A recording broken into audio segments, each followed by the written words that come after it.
बात करते हैं क्लास 12 के बोर्ड मॉडल रिवीजन के अंतर्गत कि सबसे पहले जो क्वेश्चन पूछा जाता है बायोमोलिक्यूल्स से, वो क्वेश्चन आपके 5 नंबर के क्वेश्चन होते हैं और पूछा जाता है कि कार्बोहाइड्रेट किसे कहा जाता है, कार्बोहाइड्रेट किसे कहते हैं और उसका क्लासिफिकेशन कीजिए, उसको क्लासिफाई करना होता है, ठीक है, वर्गीकरण करना होता है। तो सबसे पहला चीज़ है कि कार्बोहाइड्रेट, आप जानते हैं कि कार्बोहाइड्रेट में ग्लूकोज आता है, तो ग्लूकोज में आपके पास जो है ये फंक्शनल ग्रुप है अल्डिहाइड, और इसके साथ जो है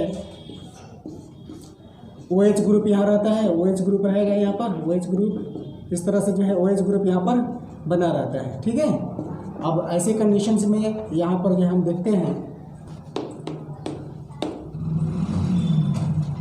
OH ग्रुप उपस्थित रहता है। यहाँ पर हम देखते हैं कि अल्डिहाइडिक फंक्शन ग्रुप है और दूसरा चीज़ ये देखते हैं कि अल्कोहल फंक्शन ग्रुप है। तो इसमें हम डेफिनेशन में यही इंक्लूड करते हैं कि यह जो है एक पॉलीहाइड्रोक्सी हाइड्रोक्सी ग्रुप कहलाता है ये, और अल्डिहाइड यह एक polyhydroxy aldehyde functional group containing compound है जो ऑप्टिकली एक्टिव है।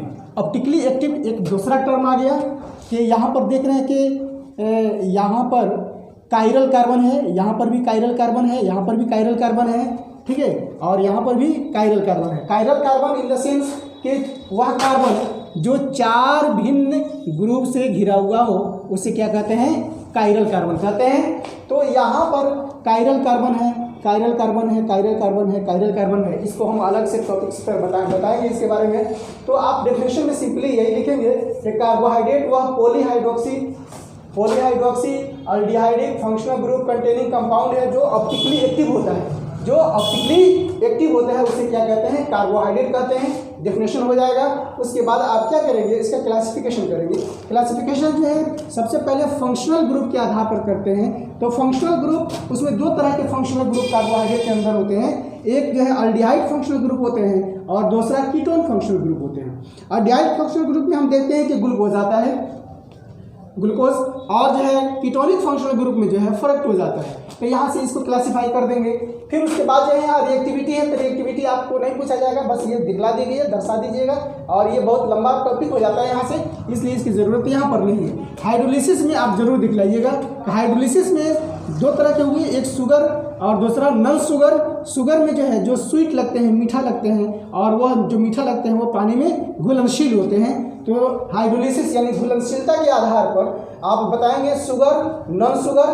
तो शुगर जो स्वीट लगते हैं और वाटर के अंदर, पानी के अंदर घुलनशील होते हैं। अब इसमें 2 तरह के होते हैं, एक मोनोसेक्राइड और दूसरा जो है ओलिगोसेक्राइड। मोनोसेक्राइड यानी कि पानी में उसको डालेंगे तो डालने के बाद वो जो है सिंपलर यूनिट में नहीं टूटेगा, सिंपलर यूनिट में नहीं टूटेगा, उसे क्या कहेंगे, मोनोसेक्राइड, यानी कि उसमें सिंगल यूनिट होगा और फिर उसको डालेंगे तो डालने के बाद वो टूट नहीं पाएगा, ठीक है। और ओलिगोसेक्राइड ये 2 से 10 यूनिट तक टूट सकता है, वही ओलिगोसेक्राइड कहलाता है। 2 से 10 यूनिट यानी कि वैसा शुगर जो 2 से 10 यूनिट तक टूट जाता है, टूट करके छोटे छोटे यूनिट जो है 2 से 10 यूनिट देता है, उसे क्या कहते हैं, ओलिगोसेक्राइड कहते हैं। अब उसके बाद जो नॉन शुगर में ये नॉन स्वीट होगा, यानी कि मीठा नहीं लगेगा, very less soluble in water, बहुत ही कम मात्रा में जो है घुलेगा लेकिन ज़्यादा नहीं घुल सकता है। एग्जाम्पल के रूप में पॉलीसेक्राइड, स्टार्च, पॉलीसेक्राइड एग्जाम्पल हो गया। और इसमें हम देख रहे हैं कि ये नेक्स्ट जो नॉन शुगर है वो पॉलीसेक्राइड हम लेते हैं, और पॉलीसेक्राइड के अंतर्गत में स्टार्च आता है, ग्लाइकोजिन आता है और सेल्यूलोज आता है। मोनोसेक्राइड में अगर आप लेना चाहें तो ग्लूकोज ले सकते हैं, फ्रक्टोज रख सकते हैं, फ्रक्टोज। और ओलिगोसेक्राइड में जो है आप माल्टोज ले सकते हैं, माल्टोज। और फिर जो है आप शुगर कैन, मतलब शुगर कैन ले सकते हैं, शुगर कैन आप यहाँ पे सुक्रोज ले सकते हैं, सुक्रोज भी ले सकते हैं, सुक्रोज, ठीक है। यहाँ से ओलिगोसेक्राइड के अंदर ले सकते हैं, या रेफिनोज ले सकते हैं, यानी कि 2 से 10 यूनिट तक टूटने वाला होगा, उसको क्या कहेंगे, ओलिगोसेक्राइड कहेंगे। यहाँ से लिख सकते हैं 2 to 10 यूनिट, 2 to 10 यूनिट, 2 से 10 यूनिट तक जो टूटता है उसको क्या कहते हैं, ओलिगोसेक्राइड। और यहाँ पॉलीसेक्राइड के अंदर वो अनेकों यूनिट में टूट जाएगा। स्टार्च जो है स्टार्च है, ग्लूकोज है और सेलुलोज है, ये अनेकों यूनिट में टूट जाता है। ये इस तरह से आप क्लासिफिकेशन करेंगे। अब उसके बाद जो है मोनोसेक्राइड किसे कहेंगे, ओलिगोसेक्राइड किसे कहेंगे, पॉलीसेक्राइड किसे कहेंगे, एग्जाम्पल के साथ आपको लिखना होगा, आपको बताना होगा। इसका स्क्रीनशॉट लीजिए, उसके बाद हम लोग फिर इसका मोनोसेक्राइड ओलिगोसेक्राइड के बारे में डिस्कस करते हैं। शुगर है जो हाइड्रोलाइज नहीं होता है, यानी कि वो सिंपलर यूनिट में नहीं टूटता है। This sugar which can not hydrolyse in simpler unit, वह शुगर जो सिंपलर यूनिट में हाइड्रोलाइज नहीं होता है, मतलब पानी में घुल करके छोटा यूनिट में नहीं टूट पाता है। जैसे ग्लूकोज है, ग्लूकोज का फॉर्मूला C6H12O6, फ्रक्टोज है C6H12O6, दोनों का फॉर्मूला एक होगा, लेकिन इसमें अल्डिहाइडिक फंक्शनल ग्रुप होगा और इसमें कीटोनिक फंक्शनल ग्रुप होगा। अब उसके बाद है ओलिगोसेक्राइड। ओलिगोसेक्राइड वैसा शुगर है जो 2 यूनिट में टूटेगा, 3 यूनिट में टूटेगा, 4 यूनिट में टूटेगा, इस तरह से जो है 2 से 10 तक यूनिट में टूट सकता है। दो शुगर, वह शुगर विच ऑन हाइड्रोलिसिस, जब उसको हाइड्रोलिसिस करते हैं, give 2 to 10 unit of monosaccharide, 2 से 10 यूनिट तक मोनोसेक्राइड देता है। जैसे सुक्रोज है, इसका फॉर्मूला C12H22O11, जब इसको पानी में घोलते हैं, C12H22O11 को पानी में हम घोलते हैं तो वह 2 यूनिट ग्लूकोज का देता है। कितने यूनिट?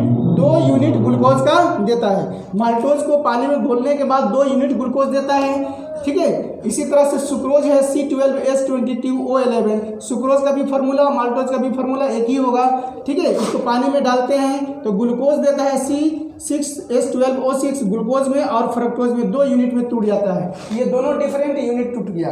इस तरह से जो है हम रेफिनोज लेते हैं, क्या लेते हैं?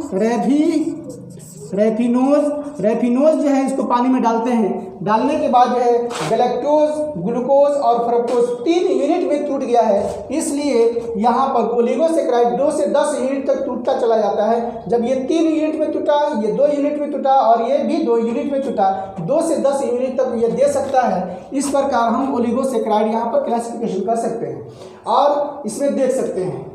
चलिए इसके बाद पोली से हम बात करते हैं पॉलीसेक्राइड का। तो पॉलीसेक्राइड वह कार्बोहाइड्रेट है जो हाइड्रोलिसिस किया जाता है, जिसको हाइड्रोलिसिस करते हैं तो वेरियस मोनोसेक्राइड यूनिट में टूटता है। यानी कि carbohydrate which on hydrolysis gives various monosaccharide unit, वह कार्बोहाइड्रेट जिसको हाइड्रोलिसिस किया जाता है तो वह अनेकों मोनोसेक्राइड यूनिट में टूट जाता है, उसे क्या कहते हैं? पॉलीसेक्राइड कहते हैं। जैसे स्टार्च है, ग्लाइकोजिन है, गम्स है और सेलुलोज है। ये जो है starch, gums, glycogen, cellulose C6H12O5, इसको हम हाइड्रोलाइसिस करते हैं तो वह अनेकों जो है यहाँ पर वेरियस ग्लूकोज यूनिट में टूट गया है। इस प्रकार पॉलीसेक्राइड का डेफिनेशन हो गया।